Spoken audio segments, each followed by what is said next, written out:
Kadang kenapa sih habis sholawat, habis mengamalkan amalan membutuhkan hati, saya minta si dia yang udah pergi, bawa duit saya 3 juta lari tadi itu minggat di gondol setan tadi itu ya. Kenapa justru dia itu malah semakin memblokir nomor saya,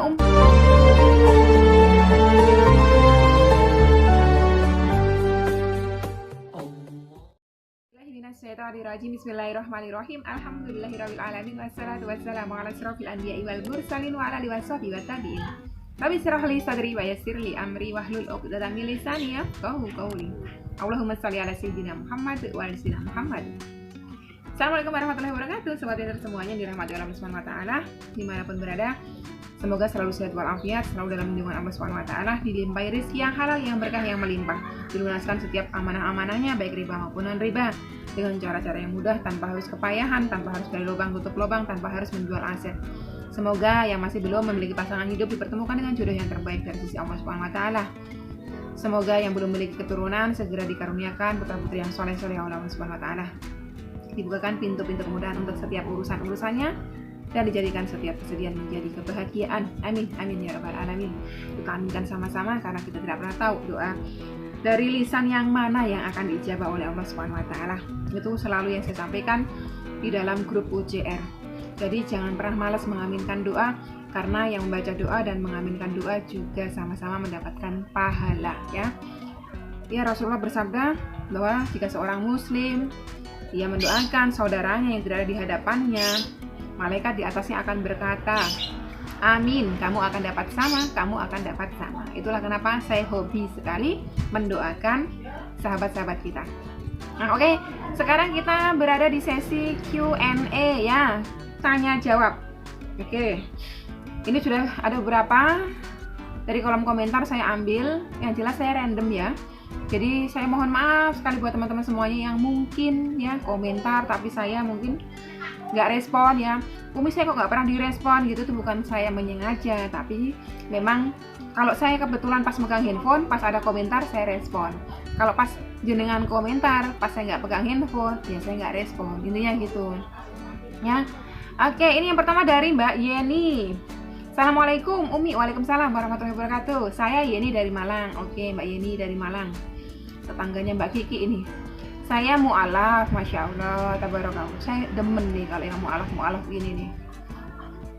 Ya, yang Islam dari lahir juga saya demen. Saya sedang mendawamkan sholawat Jibril, sholawat Nabi, dan sholawat munjiat. Alhamdulillah ya. Alhamdulillah hati saya tenang, Alhamdulillah. Dan Alhamdulillah di masa pandemi ini ada aja rezeki berupa makanan dan sembako yang Allah kasih untuk kami. Kalau boleh saya mau nanya, boleh. Kalau kita mau riyadhah itu apakah harus baca niat? Mohon penjelasannya Umi.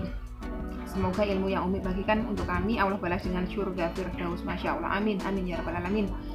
Jazakillah khairan wa jazakillah khairan katsiran Mbak Yeni. Oke. Apakah kalau mau riyadhah apakah harus baca niat? Baca niat boleh. Jadi kami di UJR itu kami riyadhah. Riyadhah baca sholawat UJR 1 sholawat Ibrahimiyah ya. UJR 2 sholawat ini apa? UJR 2 itu sholawat munjiat ya, sholawat munjiat. UJR 3 sholawat fatih. Yang tiga-tiganya kami tambahin sholawat tibil qulub untuk Indonesia tercinta supaya pandemi ini segera berakhir ya. Dan setiap kali mau memulai riyadhahnya, kita mau baca sholawatnya nih. Jadi kan 100 anggota misal membaca sholawatnya, nanti kita mulai setelah asar hari ini, kita tutup sebelum asar hari besok ya.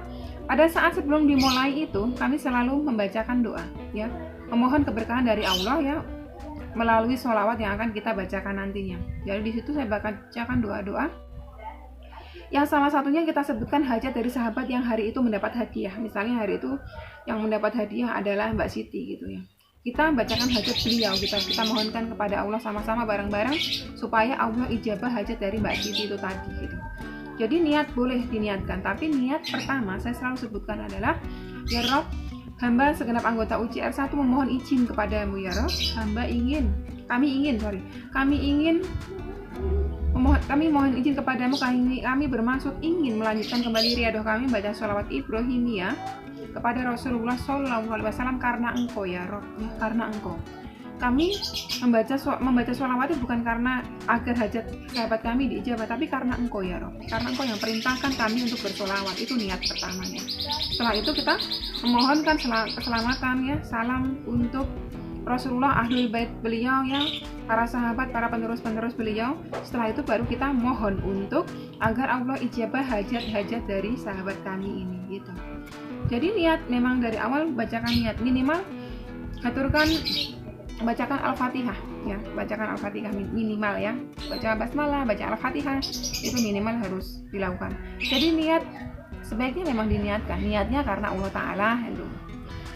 Dari siapa ini ya, akunnya FK14, beliau ini sering komen ya, tapi saya nggak tahu nama beliau siapa. Assalamualaikum Umi. Waalaikumsalam. Umi, saya mau nanya, biasanya kan saya mengamalkan sholawat munajat 11 kali setiap habis sholat hajat. Tiap habis sholat hajat saya buat kerja. Oke, kalau misalnya saya mengamalkannya 100 kali sekaligus, tapi dalam sekali duduk untuk 2 hajat sekaligus, untuk rezeki dan jodoh, apa bisa? Bisa aja. 3 hajat, 4 hajat bisa aja. Intinya sholawat itu memang kita bacakan, kita niatkan karena Allah Ta'ala ya yang memerintahkan kita memang tujukan untuk Rasulullah gitu, dengan tujuan menghadirkan Rasulullah di dalam kehidupan kita gitu, supaya kita meneladani hidup beliau, meneladani akhlak beliau gitu, tujuannya itu. Dan selain itu juga kita mengharapkan dari keberkahan sholawat tadi itu terbuka hijab.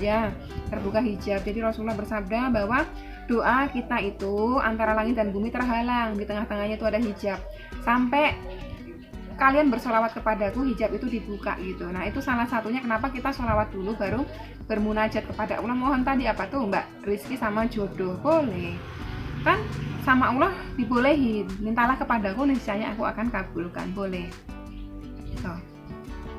Terus apa lagi nih dari, nah ini sebetulnya sih bukan curhat, cuma saya mau sampaikan ke teman-teman semuanya jangan seperti ini ya. Jadi saya tutup aja akunnya ya. Aku kok belum berhasil ya gitu ya. Beliau bilang gini, aku kok belum berhasil ya. Rata-rata baca testimoni yang udah berhasil pada punya utang ya. Mungkin doanya lebih serius dan sungguh-sungguh. Mungkin betul. Apa harus punya utang dulu kali ya? Nah ini saya mau garis bawahi kalimat di bawahnya. Teman-teman semuanya jangan pernah main-main dengan kalimat, dengan ucapan. Karena ucapan itu, apalagi kalau sering diucapkan, dia akan menjadi doa. Saya kasih contohkan di video-video yang sebelumnya itu, ada teman-teman yang beberapa hari kemarin berucap baik ya, itu menjadi doa dan akhirnya diijabah. Padahal sebelumnya itu komen di channel saya, Umi doakan saya semoga hutang saya segera lunas, semoga saya mendapatkan pertolongan.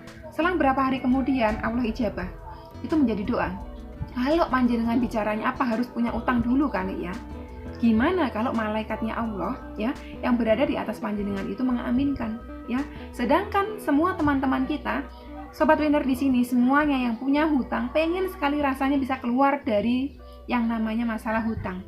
Kenapa panjenengan bisa berucap begitu ya? Saya waktu itu sih langsung sampaikan di kolom komentar, saya balas komen beliau ini ya. Saya memang terus terang saya tegur langsung karena biasakan berucap baik ya. Janganlah mengeluarkan kalimat-kalimat yang nggak ada faedahnya, nggak ada manfaatnya. Buat apa sih gitu ya? Apa harus punya utang dulu? Jangan punya utang kalau bisa. Semua orang tuh kalau bisa nggak usah punya utang ya. Hidayahnya Allah itu nggak harus dijemput dengan hutang dulu. Jadi nggak perlu untuk diijabah hajat-hajatnya harus punya hutang dulu, nggak perlu. Yang penting dengan sungguh-sungguh saja itu, insya Allah Allah pasti kabulkan.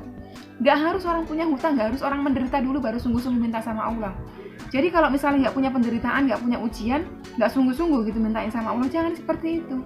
Minta sama Allah dalam keadaan lapang pun minta terus kepada Allah. Dalam keadaan sempit apalagi.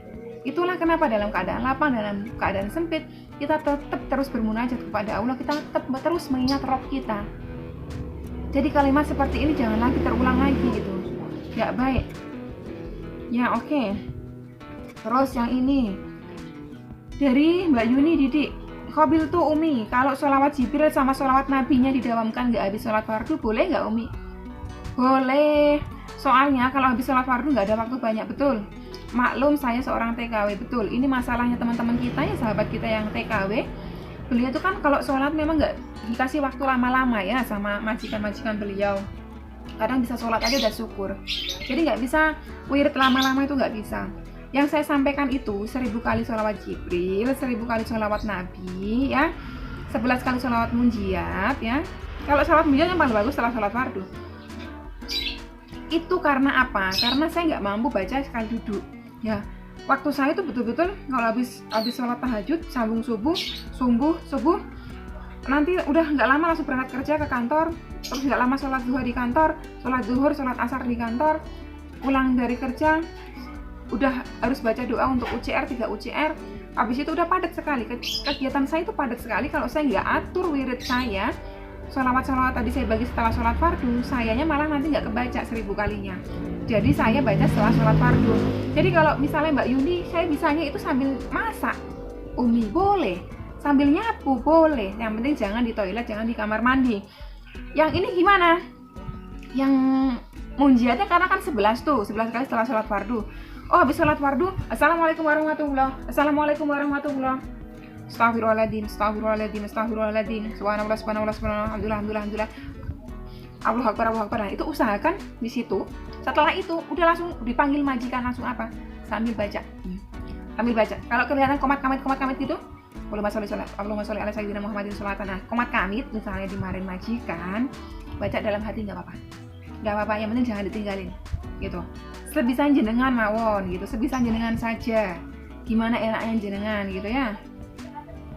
Dari Mbak Imas, Assalamualaikum Bu Ustazah. Waalaikumsalam warahmatullahi wabarakatuh. Mau nanya, sebelum mendawamkan sholawat, mana dulu yang dahulukan dibacanya urutannya? Istighfar dulu apa sholawat dulu? Sholawat nariyah dulu apa munjiat dulu? Oke. Kalau mau baca istighfar sama sholawat setelah sholat, istighfar dulu ya. Begitu kita Assalamualaikum warahmatullahi, langsung astagfirullahaladzim. Karena apa? Memohon ampun kepada Rabb kita. Kita tuh banyak dosa ya. Rasulullah saja yang manusia nggak punya dosa, istighfar banyak-banyak setiap hari, apalagi kita. Jadi istighfar dulu. Kalau sudah cukup istighfarnya, misalnya pengennya istighfar 100 kali, 1000 kali, terserah jenengan. Istighfar, habis itu zikir-zikir yang lainnya, baru sholawatnya gitu ya. Terus sholawat nariyah apa sholawat munjiat dulu? Terserah jenengan. Semua sholawat bagus, silahkan. Nah ini lebih ke curhat, tapi ini ada poin penting yang saya mau sampaikan umumnya untuk remaja putri ya, yang galau-galau dengan cinta itu ya. Bendera cinta yang ditancapkan oleh para jin itu, para was-was setan itu. Nih, saya tutup akunnya. Umi, kalau seperti kasus saya, kami kenal di FB lalu saling cinta. Cinta dumai, dunia maya. Tiba-tiba pinjam uang 3 juta, tapi nggak dikembalikan sampai sekarang. Terus mau pinjam lagi, tapi saya nggak ada uang. Lalu minta dikirim pulsa 100, saya pinjam uang buat beli pulsa. Katanya nanti diganti, tahu-tahu nggak ada juga. Terus mau pinjam uang untuk cicilan mobilnya. Astagfirullahaladzim. Saya nggak kasih karena nggak ada uang sama sekali. Terus dia marah sampai sekarang. Sedih rasanya Umi, seperti dibuang begitu saja. Saya masih cinta dia, Masya Allah. Saya rela walau dia nggak kembalikan uang saya, asal dia kembali menikahi saya seperti janjinya. Saya berdoanya bagaimana Umi? Tolong apa? Tinggalin kalau saya bilang. Itu kalau masuk UCR saya, saya galaknya luar biasa itu. Jadi gini, teman-teman itu pakai wasilah amalan melembutkan hati, pakai wasilah sholawat, memohon agar dilembutkan hatinya untuk kembali kepada kita. Allah punya jawaban tersendiri. Karena Allah itu sayang kepada semua hambanya, Allah tidak ingin menjerumuskan hambanya ya. Kadang kenapa sih habis sholawat, habis mengamalkan amalan melembutkan hati, saya minta si dia yang udah pergi, bawa duit saya 3 juta lari tadi itu, minggat di gondol setan tadi itu ya. Kenapa justru dia itu malah semakin memblokir nomor saya Umi? Kenapa justru nggak kembali kepada saya seperti teman-teman yang lain? Itu sesungguhnya Allah sudah kasih jawaban kepada ukhti semua. Allah jawabannya apa? Ini laki-laki ini tidak baik buat ente ya, jangan deketin. Makanya tak buat, udah kamu diblokir sama dia. Itu Allah semua yang kasih. Itu kasih sayangnya Allah kepada ukti sekalian. Tapi kadang kitanya sebagai manusia nggak peka, nggak bisa nangkep itu. Kita maunya memaksakan kehendak kita, gitu loh. Kita menganggap kehendak kita itu jauh lebih baik daripada kehendaknya Allah. Allah kasih jawaban, oke, kamu ambil wasilah amalan melembutkan hati untuk si Fulan ini. Tapi si Fulan ini karena nggak baik untuk kamu, jadi tak tunjukkan kepada kamu. Dia ketahuan punya bini, gitu kan? Nekat, dinikahin juga itu lakinya orang, gitu kan? Ada yang kayak gitu. Kenal ya di dunia maya, tiktokan, gitu kan? Tak taunya ya udah diambil semua-muanya, di belakang-belakang curhat. Kenapa ini malah semakin jauh ya Umi, semakin pergi? Berarti Allah sayang sama jenengan ya. Allah tunjukkan pada jenengan dia bukan orang baik. Terakhir ketahuan lakinya orang, ngotot, tetap ngotot, nggak mau terima hidayahnya Allah, ngotot tetap mau dinikahi sama lakinya orang. Nah, kebanyakan seperti itu. Hati-hati, harus peka. Kalau habis berdoa, saya habis berdoa minta dilembutkan hatinya dia, kok malah dia makin jauh ya, kok malah dia ketahuan selingkuh ya. Tadinya nggak ketahuan selingkuh, tapi setelah saya doakan malah ketahuan selingkuh. Itu berarti kasih sayangnya Allah seperti itu. Allah mau tunjukin laki-laki itu nggak baik. Ini tadi sudah jelas-jelas bahwa lari duit 3 juta ya, dikasih pulsa, mau minta lagi dibayarin cicilan mobilnya, nggak bisa dibayarin cicilan mobilnya, marah gitu kan. Belum jadi bini udah diporotin, gimana jadi bini ya kan. Nah seperti itulah teman-teman semuanya, kudu peka gitu. Kalau berdoa itu saya selalu sampaikan, Allah itu kabulkan dalam bentuk apa? Karena Allah yang jauh lebih tahu. Allah lebih tahu apa yang baik buat kita. Jadi udah ngikutin aja apa yang Allah skenariokan buat kita. Jangan memaksakan kehendak gitu ya. Oke, sampai di sini dulu. Buat sobat winner semuanya yang masih punya banyak pertanyaan, silahkan dicantumkan aja di kolom komentar. Insya Allah kalau kebaca sama saya akan angkat ke video saya ya. Nanti kita bahas sama-sama. Oke, sekian dulu. Wassalamualaikum warahmatullahi wabarakatuh.